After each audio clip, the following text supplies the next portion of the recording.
keep your number on my phone? Why should I keep your number on my phone? Should I keep it or let go? Keep your number on my phone. Through the day, deep inside, faster than a puppy loose. Got no time for your vices. I'd rather be alone. You love me, and this isn't your party. Yeah, so Hello everyone, welcome to my channel. Today I'm Tara with Pieces of Tara Artistry. Thank you for joining me today. So I'm excited because this pour today is going to be my piece that I'm giving away at PourCon. It'll be part of the raffle of the 22 different artists that are going to be at PourCon. So I'm excited to share this with you.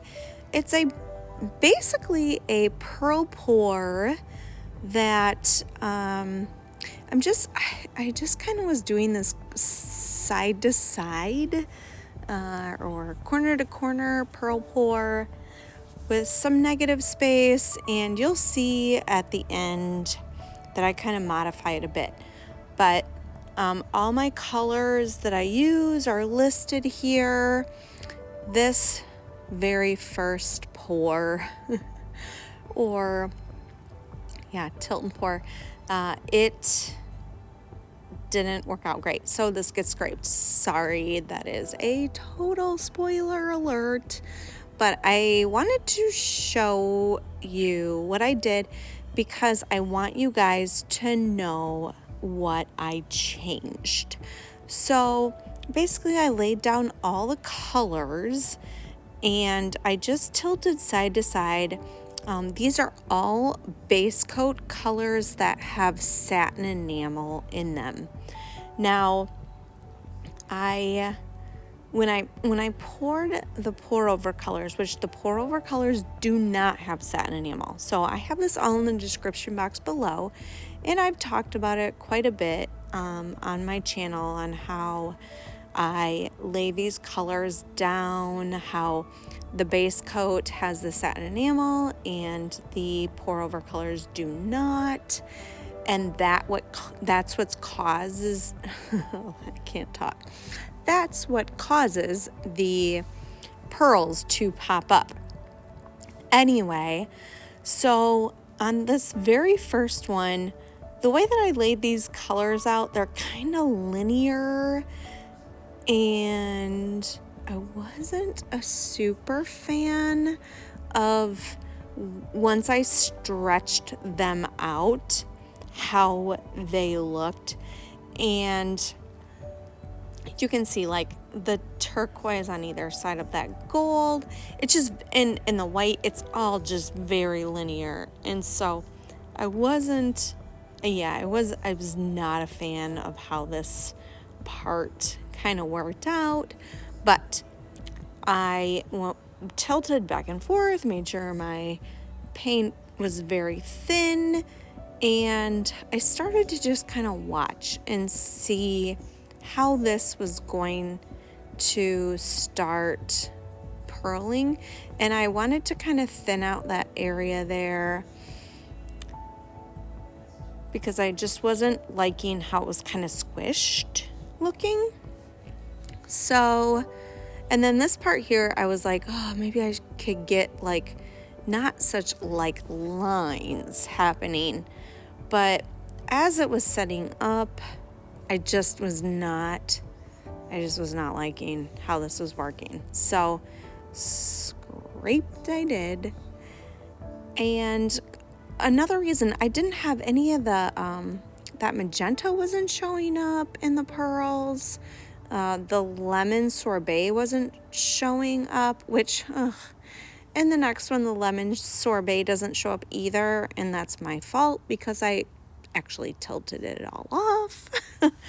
And I've actually never used a pigment as a base coat color, so I was really kind of hoping to see how that would work out, and well, it did not work out this time. And so I am going to try again in a later pour. See this yellow.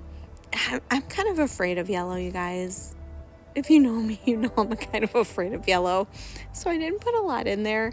And then when I started tilting, I tilted it off. And I was really disappointed in myself because I really wanted to see how the pigments were going to hold up in the tilting as a base coat. So I've used them as pour overs, but I have not used them in the base coat. But I've been having I've had a lot of filming issues lately that have been very frustrating. And so I didn't kind of pay a lot of attention to keeping that yellow. I was paying more attention to the fact that is my camera still filming, and that's where my attention was. A lot of these colors are the Tri-Art fluids, which are really awesome. They are not quite available yet with Fluid Art Co., but they will be in the next few weeks. So definitely keep an eye out on the Fluid Art Co. website for these fluid paints that they are going to be sourcing from Tri-Art. They're awesome. They are very high quality. They're right up there with Golden fluids, which you know that I love. So yeah, definitely when those come out with Fluid Art Co., check them out.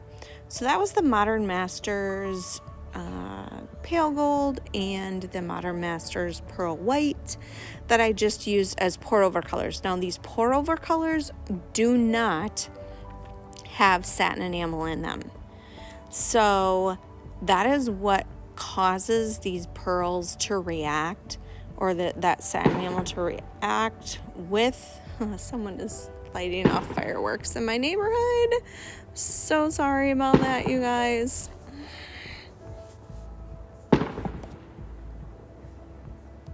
Yeah, so I have paused and done this again, this voiceover outside, and I do keep hearing fireworks going off, so I'm very sorry about that.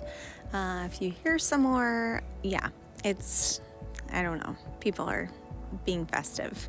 Anyway, so this one I was trying to do kind of a minimal pearl pour with just the pearls in that middle section, and then I was going to do a kind of some negative space on the corners, and I wasn't really sure what color I wanted to use for that negative space, so I just used a white satin enamel color for those edges, which you'll see here shortly. I'm going to just lay these down, and then I am going to fast forward it. Unfortunately, my camera on my phone keeps stopping, and I'm having a lot of issues with my camera. So I normally do a time lapse showing you how the pearls develop, but it just does not work out on this one. I'm able to show you those pearls, and then here we go. Here's the wet results. This is about an hour after the painting is finished. I let it sit, and I love all these pearl colors that are popping up, like colors within colors. It's very cool. I love that that's how, there's colors within colors within colors. So if you know anything about the Bloom recipe, there's like peacock cells that happen. Well, these are peacock pearls. So there are like multiple colors within these pearls. So I think they're really cool. Well, then I kind of thought it was a little bit boring in those negative areas of the white.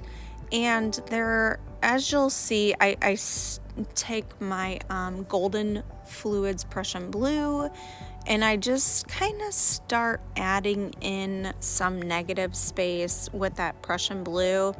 And this is again going to cut out because my camera is having issues, and I'm really sorry about that. So you're kind of gonna get an idea of what I start doing here, and I show you kind of this first layer. I did do 3 coats of the Prussian Blue, the Golden Prussian Blue here, and I kind of modified.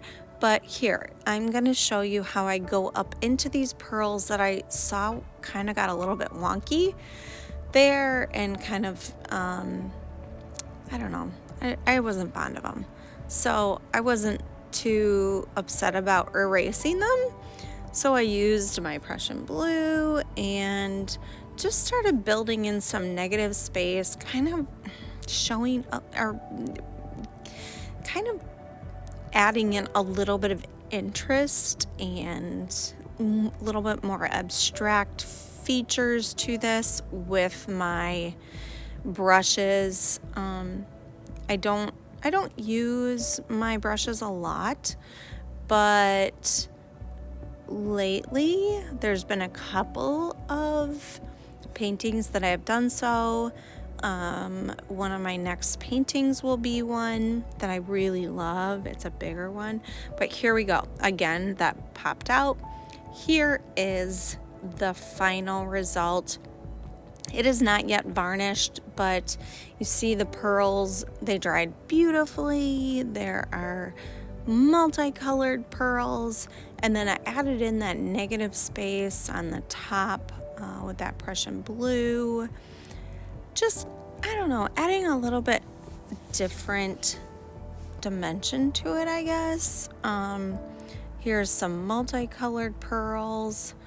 Again, you get to see that they're pretty cool. These pearls turned out really cool. So, and then I kind of went in and kind of erased some of those wonky pearls that I wasn't really fond of.